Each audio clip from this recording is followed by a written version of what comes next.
Hi guys, my name is Will, and I was given the opportunity to create a sustainable business for my business in the environment class. After a while, after doing like tons of research, I decided to create a restaurant in Louisiana, in New Orleans, Louisiana, on Bourbon Street.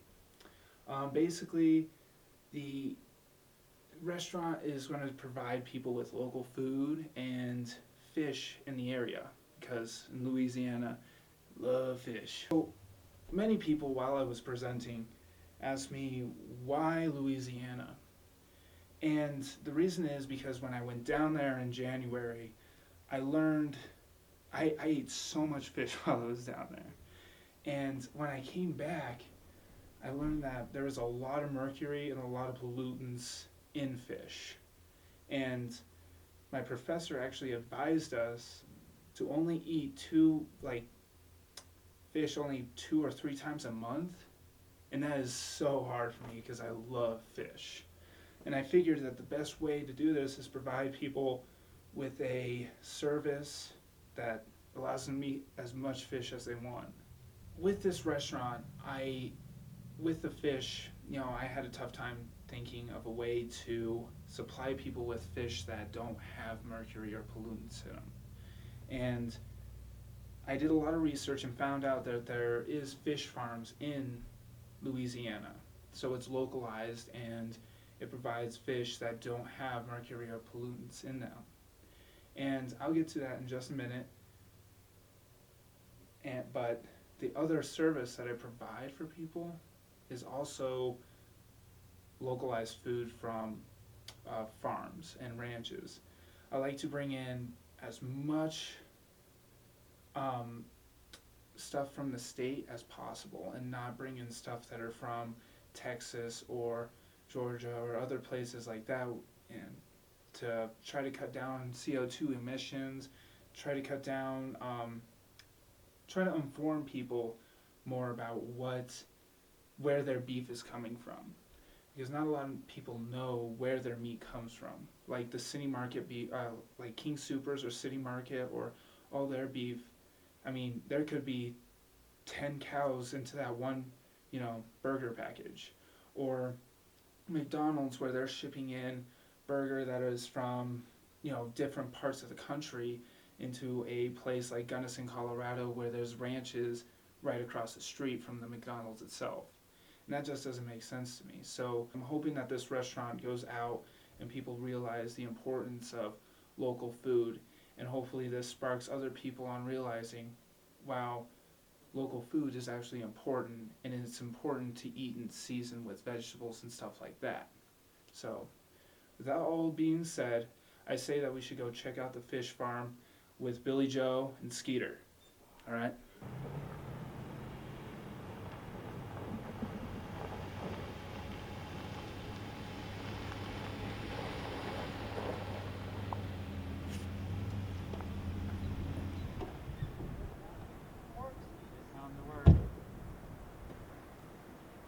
What is this? Got ourselves a visitor. Well, let's check it out. Howdy there, fellers. Welcome to our fish farm. Skater. Name's Skeets and Sloppy Joe. We're brothers here. We've been working here about 15 years. But what we do here is we got fish, all sorts of fish. Raise all sorts of fish. Any kind of fish you need. We Okay, got it. We raise it. alligator fish. We got salmon fish, we got scallop fish, just all kinds of fishes swimming around this big old acres and acres of fish. That's what we do. Raise them. We trade them right. We got Yep. sharks right here. We got trout in the next one. We got salmon, scallops, tuna. Hey, What right else back we got? there, the alligator. We got alligators back there. Them suckers are crazy. Yep. Remember when the skater stuck his hand in there, took it He clean off. almost took it right clean there. off. He almost bit that sucker off. I Yep. got scars from it. Oh well. Well, would you guys like to see around the place? Let's go. Come on. Well, you see here, these are my prized possessions. I name every fish myself. This is Senorita, Senorito, Fish Bob, Joe Dirt. Cletus. This all, I love Cletus them all is the my same. They're all my fish. But right here we got some rainbows. You know what a rainbow is? You ever eaten one? Louisiana, we got the best rainbows you can find. I ain't All right talking here. flip flops. It's like I got the force or something. Check it. Yep, no fish. They're scared of their master. You see that one jump over there? They jump because they love us. We teach our fish to jump. Where else can you get jumping fish? I swear, one time I saw Skeeter grab one with his bare hands. I done do it to for you today, but I ain't do it. So, you know. We've been practicing all week. Fish get a little tired when you grab them a lot. It ain't good. Not good for the Messing with the oils. relationship. Especially since we're getting rid of all the mercury and whatnot. Right. Prize clean, healthy fish. Right here on our farm. So this fish farm here has been in my family for generations, okay? This fishing is in my blood. The mercury is in my blood. But since I've taken over, there's no mercury. And you want to know the secret to that? Skeeter, one of the alligators done got out. We gotta go, Skeeter. We gotta go.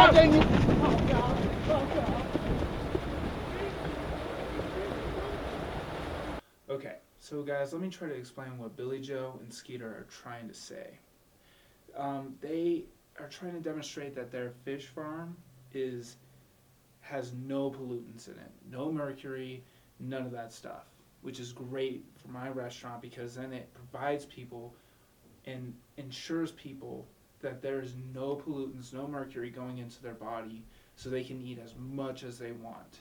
What Billy Joe also forgot to explain is the tragedy of the commons, where fisheries, overfish some part of the areas of the ocean, and it has caused major environmental impacts where, some fish species are, almost going extinct. Though, with this all being said, I know most of you out there are thinking fisheries they aren't a very sustainable business. And to be honest, there is some downfalls to them. Like, in some of my research, I learned that some fisheries don't actually clean the fish tanks, so fish are swimming around in their own feces, and they're consumed. It's causing more harm to the fish, and it's causing more harm to people who are eating the fish. And thankfully, most fisheries, don't do that, because it'd be horrible if they did. And I'm thankful that Billy Joe and Skeeter actually clean the fish tanks and actually have places where they can, extract the fish and actually clean it and then put them back in. They have great filtration centers and all that stuff there as well. With all this being said, the best part about fisheries is that over 75% of the world is being overfished in most areas. And that is wild to me. And fish species like the bluefin tuna are going extinct. And scientists are saying in the Gulf of Mexico that the bluefin tuna it's past the point where they can actually make a comeback. And we're still consuming at a high rate where people consider that they can keep continuing this. And fisheries are just being, manhandled by wholesalers saying that we need more fish. But thankfully, fish farms can actually provide that service to them. Hopefully can provide a way for most species to make a comeback in most areas, and hopefully the bluefin tuna, because of this, will actually make a comeback as well. With this all being said, I hope you understand the reason why I wanted a fish farm supplying my fish at my locally food restaurant on Bourbon Street. And now I'm going to shift gears a little bit and take you to the other business portion that I have, where I'm providing local beef in my restaurant. All right. So with all being said, let's go to the rancher. Hello, ma'am. Hi. Can you please state your name? My name is Cindy Joan.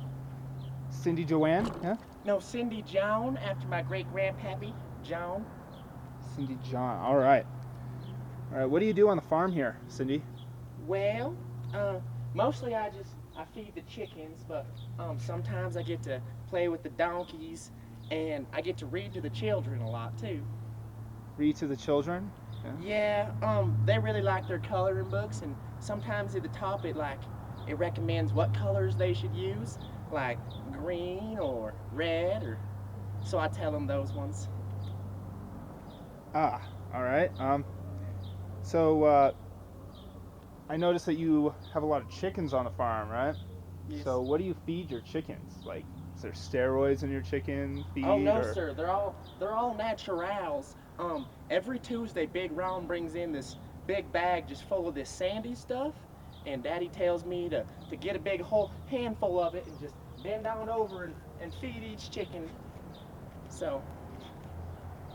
All right, that sounds good. They look pretty healthy to me. Are most of them healthy? That one looks a little sick. Yeah, like they're that. all healthy. Well, that's Raymond. Last week I got a little carried away, and he tried to give me a piggyback ride, and he hasn't been the same since. Oh. But we're not gonna sell him, sir. Oh. Good to hear. Good to hear. So what's your education with farming? Well, I graduated 5th in my class, and it only took me about 6 full years. Okay. Well, where'd you graduate from? I was homeschooled. Oh, I see. All right. Well, what do you do outside of work? Oh man, I do a lot. I mean, mainly I used to hang out with my husband a lot, but ever since the divorce, things have been kind of different. Kind of different? Yeah, With the farm, or? Well, I mean, I just don't do much now but take care of the chickens, so it's good for your business, but for me it's kind of weird because I was married, and my sister Jenny didn't really approve of being married to my brother Ray, so I don't know, things are kind of weird. Hi, guys! Love those chickens now. All right. Yeah, we're gonna end this. Okay, how'd I look? How'd I do? You did pretty good. Good. Did great. Yep. Thanks, sir. No problem. All right. So, Cindy John, what does your dad think about you? Daddy loves me.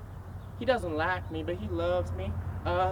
He always tells me, Cindy John, you're not the prettiest girl, and you're not the smartest girl, but you're the strongest girl. You know, so that's so that's good. Anything fall out? Cut. So, Mr. Claus, I've been buying your meat Please, call me Buck. Okay, Buck.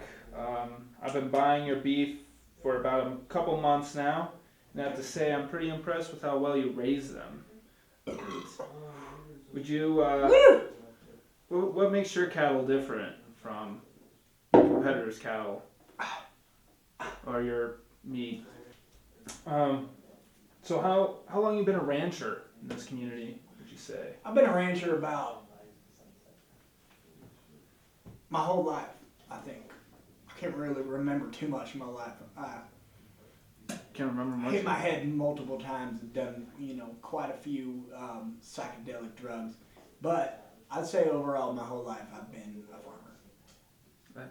That's pretty good to hear. So I take your parents were farmers, and Yes, my parents were farmers, my grandparents were farmers, their parents were farmers, their grandparents were farmers, and then their grandparents of their grandparents were probably farmers, most likely. I inherited from them. And, their parents owned the farm too. For as long as I can remember, my family has been owning it. Hey, will you keep it down in there? I'm trying to do a goddamn interview. Sorry, Paul. Or go outside and pet the cattle or something. Feed the cattle or some shit. Yes, Paul. Hey, and make sure the chickens are doing all right too. Okay, Paul. So I just was wondering, what makes your cattle different from your competitors' cattle? Well, we feed our cattle only the best of the grass on the planet, right? This grass is the greenest and most nutritious. and there is no steroids being pumped in this cattle at all. The Lord gave me this. The Lord gave you this. Yeah. You're a very religious man, I take it. Not really, no. I just don't know who to thank, so I thank the Lord. Good to hear. Good to hear. So, is there a difference in taste in your beef, you would say? I'd say so. You'd I'd say that our cattle taste a little bit better than everybody else's cattle around here. It's good to Mostly hear. because we give them a great life and a great open space to roam. And they got a beautiful view of the sunset every night here on my farm. Good to hear. And I pet them every morning. You pet your cattle. Every single one of them. How many cattle do you have, do you say?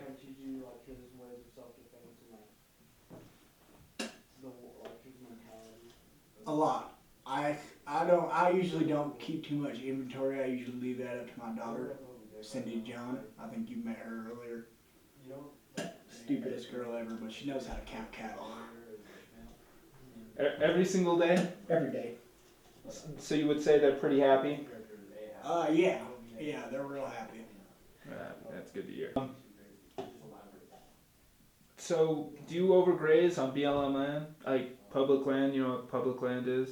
Yeah, I do know what public land is. It's every piece of land that isn't mine, basically.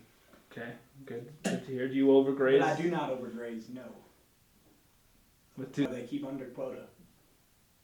It's good. It's good to hear. So you don't have to pay no fines to the No government. fines. I don't pay no fines. Even if I had to pay fines, I wouldn't pay the government no fines. Fuck the government. Oh, okay. All right. Well, How long is this interview going to take? Because I keep getting more drunk. And it's going to be harder for me to answer your question. all right. Well, it was good talking to you. Yeah, I wish I could say the same. All right, so Cindy John and Mr. Buck Claus, they pretty much explained their whole business proportions in a different, weird way than I would have. But like they said, they do produce cattle and other animals that don't have steroids, they're grass-fed, and they don't overgraze on public lands. Fortunate enough for me, I'm able to provide my customers with the grass-fed beef, and hopefully they can understand, like, taste the difference in grass-fed beef to corn-fed beef and the health benefits that come from that. But before I dive into everything, I wanted to explain a little bit more in depth on what local food is. Most people believe that local food have a definition of it where it's in the same country, alright? Some people believe it's in the same state, some people believe it's in the same county or same city. Personally, I think if you can narrow it down as much as possible, that is local. Right now, it's very tough to get any business going without expanding your horizons throughout the state. For example, like a good business that's already doing this actually is Salt and Thyme in Austin, Texas. They provide people with this local food, and they get beef that is from just outside of Texas, just outside of Austin. And they own a deli shop, and they own all this stuff, and they provide meat that is just 2 hours away from a ranch to their customers. And I find that to be great, because I believe that is local, okay? Getting it from different states, I believe we're getting a little bit farther away from localization. Getting it from other countries, we're way out of local. But to narrow this all down, basically local food provides so many benefits for the economy in that county or in that area. There's local benefits to the environment, meaning that there isn't as much CO2 emissions being released into the air from shipping and stuff like that. And most importantly, people actually know where they're getting their meat from. They know that, like, I'll be sure to tell them that their beef or their meat came from a ranch that was literally like 2 hours away. Roll steezy, brother. Deuces. Ace. The f*** out of here.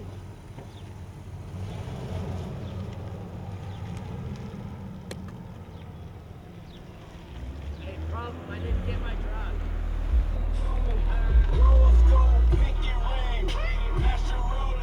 Yo, what up? Y'all looking for that good? We about to go get that good. What you mean you about to go get that good? This is my streets. I got the only good.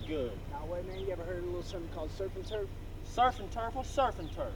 Fishing steaks at the same time, Man, I love fish and steak. right? That's what I'm trying to say. You wanna roll? I don't know, man. I gotta sell that rock. Man, this is better than that crack rock. Is it free? Nah, but it's a very friendly price. Hell, man. Fish and steak and friendly price? Yo, screw drugs.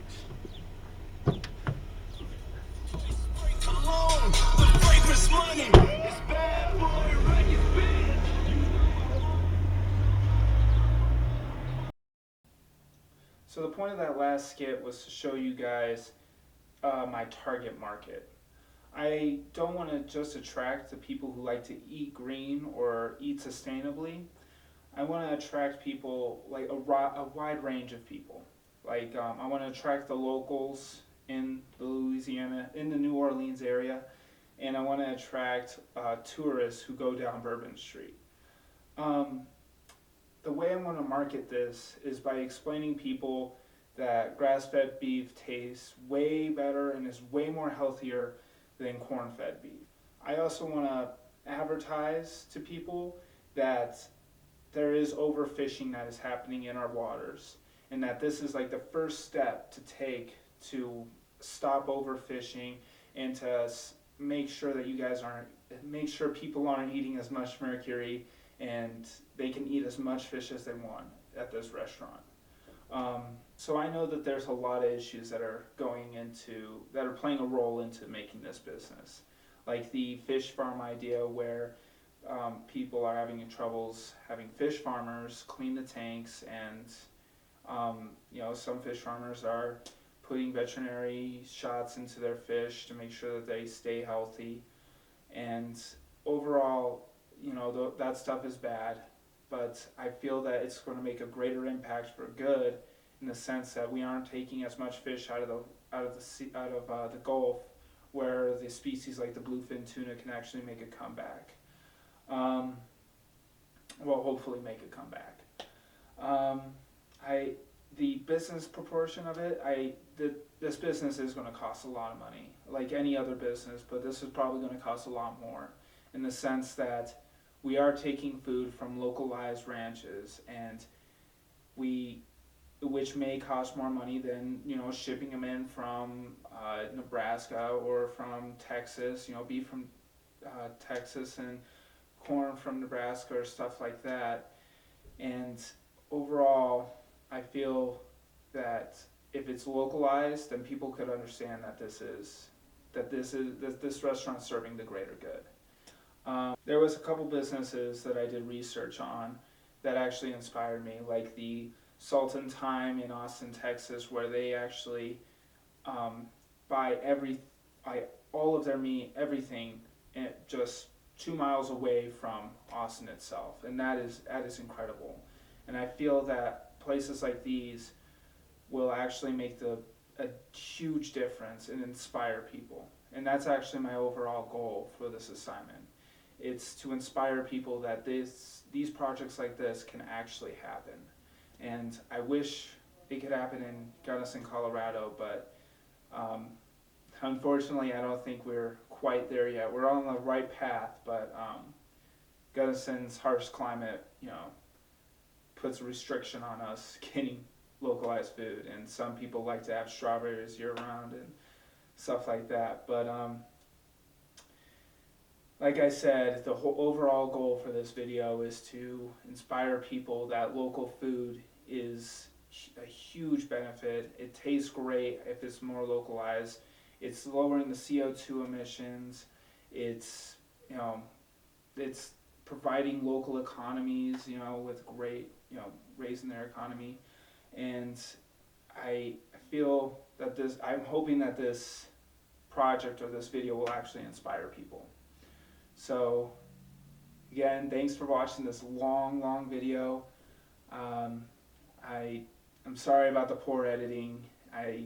This is my first video, so please be nice in the comments below. So, alright guys, see ya. Bye. So Cindy, what do you do on the farm? Hey, Cindy John. Cindy John. Yeah. Sorry. I do a lot. I feed the chickens. On every Saturday night, I get to go out and I get to dance for all the workers for free, and I don't even have to wear any clothes. That is wonderful. Oh, hi, y'all! How's it going? You want to see something cool? Oh my God, Brian, what are you doing? Just hanging. See you guys. Did you get all that? All right. That's enough, Will. I'm done with